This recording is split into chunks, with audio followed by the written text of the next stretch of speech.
Alam mo sinasabi niya? Talo na naman. Ako daw pinagsusori. Ito ha, open sa inyo.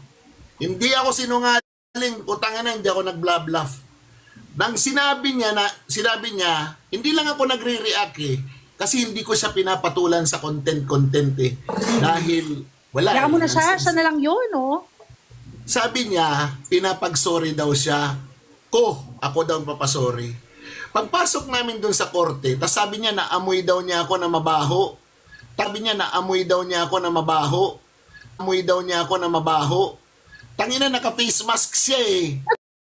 Ayan na naman tayo, Mandalolo. Denial king ka, talagang sinungaling ka, pathological liar ka. Sa pintuan pa lang, amoy na yung amoy ng katawan mong alimuom na napanis. Ew! Tanong mo kay Natsuki, nasa likuran mo.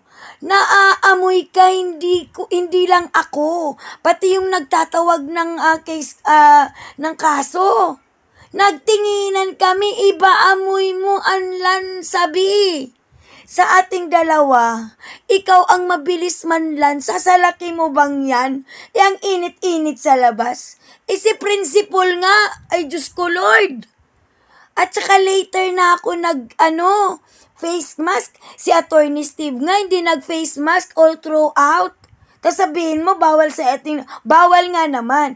Pero nakapasok si Attorney Steve, walang face mask. Hello? Ew, kamadarog, nag-face mask na ako nung nag-abot-abot na ako nung papel ng pre-trial. Tigilan mo nga ako, sinunga. Comment niya si Archie daw eh. Nag-comment sarili niya yung naaamoy niya, putanginan niya. O, di ba ito? Totoo, kasi pumunta ka naaamoy niya, putanginan niya. O, di ba ito? Totoo, kasi pumunta ka daw sa opisina ni RG. Hindi naman daw totoo yun. So, obviously, gumagawa niya lang. Anong hindi totoo? Kayo na nga lang nag-uutuan. Anong expect nyo kay RJ magsasabi ng totoo? Numero 1 kong Mortal Kombat yun. Tigilan mo nga ako, bumper. Sus mio. Alam mo, Madarahog, sa kasinungalingan mo, ikakaya ka ng kaluluwa ng nanay mo. Kaloka ka? Santisima. Tigilan niya ka. Face mask kami. Hindi kami pwede na walang face mask. Ngayon, sabi ng judge na I am now ready to make a ruling on the motion to quash. Ready to make a ruling on the motion to quash. Alam mo, Madarahog, ang tindi ng pagkasinungaling mo. Kukunin ko yung TSN doon talaga. Anong sabi mo? Sabi ni Judge, I am now ready to make a ruling. Madarahog.